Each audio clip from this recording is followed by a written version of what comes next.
Conta pra gente um pouco da sua história, como é que você começou no mercado, né? Eu dei uma apresentação breve pro pessoal, mas acho que é interessante você comentar como foi a sua carreira, como é que você migrou pro mercado de cripto, enfim. Então vamos lá, sou brasileiro, como você disse, nascido e crescido, fiz direito, durante a faculdade constatei que não era muito a minha praia e abri minha primeira empresa ainda durante os anos de faculdade, no ramo de entretenimento, o negócio foi bem, cresceu, toquei ele por praticamente 7 anos e chegou ali em 2016, queria muito ficar perto de finanças e tecnologia, já tinha ouvido de Bitcoin, mas não era nem perto de um entusiasta. E foi lá, durante esses anos, estudando lá fora, em UCLA, na Califórnia, que eu efetivamente conheci mais sobre Bitcoin, fiquei um pouco mais perto de cripto e comecei a me aprofundar na tese. Fiz 2 anos de estudo e acabei saindo para entrar num hedge fund norte-americano chamado Bridgewater Associates, foi fundado pelo Ray Dalio, até ficou bem conhecido aqui no Brasil. E o Ray é um dos maiores pensadores de macroeconomia do planeta, ele publica diariamente a casa hoje em dia, mas muito o pensamento dele sobre o que está acontecendo no mercado. Eu fui lá trabalhar lá dentro, fiquei 4 anos trabalhando dentro da Bridgewater, rodei algumas áreas, trabalhei um pouco com o Ray, ajudando ele a sair do dia a dia da operação para virar board member, e passei a maior parte do meu tempo ajudando a distribuir as estratégias da Bridgewater ao redor do mundo. Eles estavam querendo crescer e expandir a companhia. E foi nessa fase que eu fui, como conheci na Rabbit Hole, que eu fui muito fundo no Bitcoin e fui muito em macroeconomia, em mercado, para compreender o Bitcoin a fundo. Esse é um dos grandes dilemas. Você precisa conhecer um pouco de tecnologia, teoria dos jogos, economia, finanças, teoria monetária. E foi ali que eu fiz essa imersão no tema. E chegou lá em 2022, eu já estava 100% alocado no meu patrimônio pessoal em Bitcoin, 100% convicto da tese que o Bitcoin iria um dia se tornar uma reserva de valor global e queria daí, qual que é o próximo passo? Queria entrar na indústria oficialmente, queria ajudar com a adoção e daí eu entrei na Swan Bitcoin, que nem você falou, para tocar crescimento. Então, era uma empresa norte-americana, uma startup, que à época ainda tinha ali seus 40 funcionários, tinha uns 30, 40 mil usuários, e eu entrei para ajudar com expansão, e é uma plataforma de wealth management só focada em Bitcoin. Então, ajudando as pessoas a comprarem, fazerem custódia, alocarem contas de aposentadoria.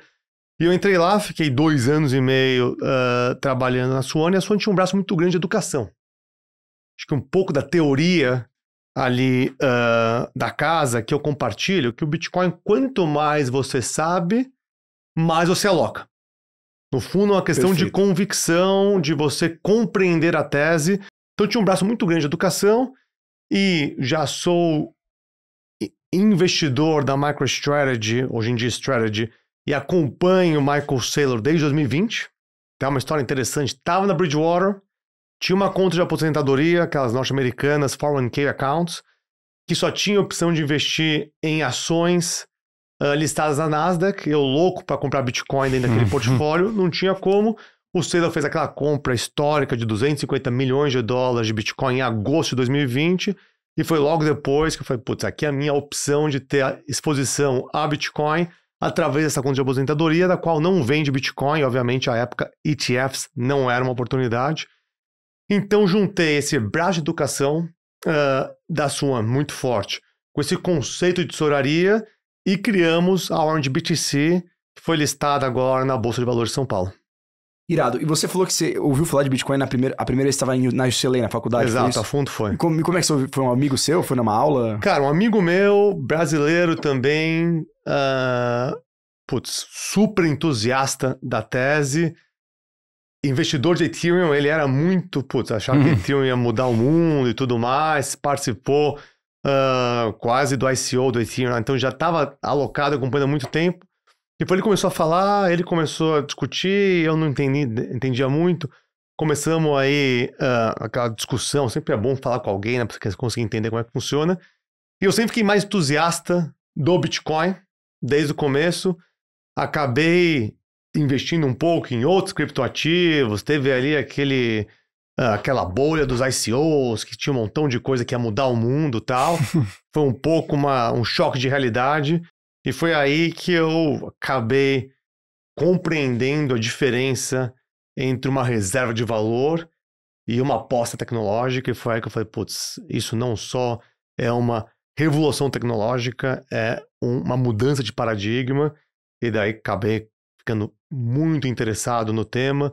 Nos anos de Bridgewater, aprendendo como é que funciona a macroeconomia. O Ray estava escrevendo à época o livro, aquele The Changing World Order, que ele escreveu, literalmente descrevendo como que funcionam os ciclos monetários, como que as moedas nascem e morrem.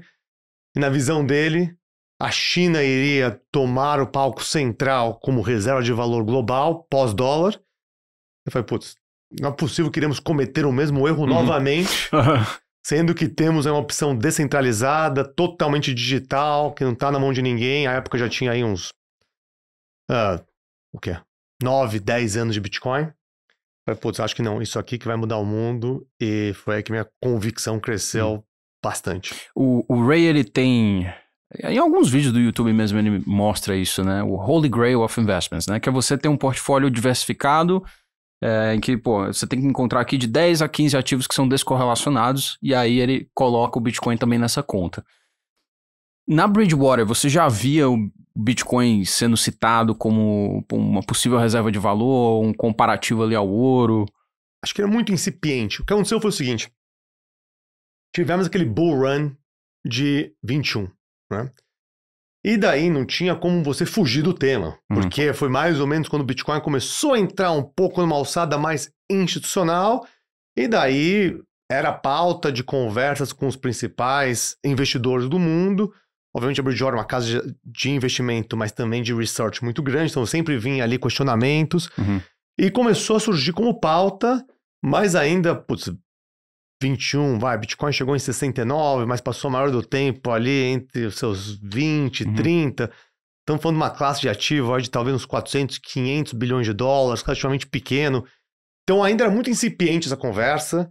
Foram publicados alguns papers pela casa, mas muito mais dando um overview high level, assim, uma coisa muito mais ampla, longe de ter ali uma conversa já de reserva de valor.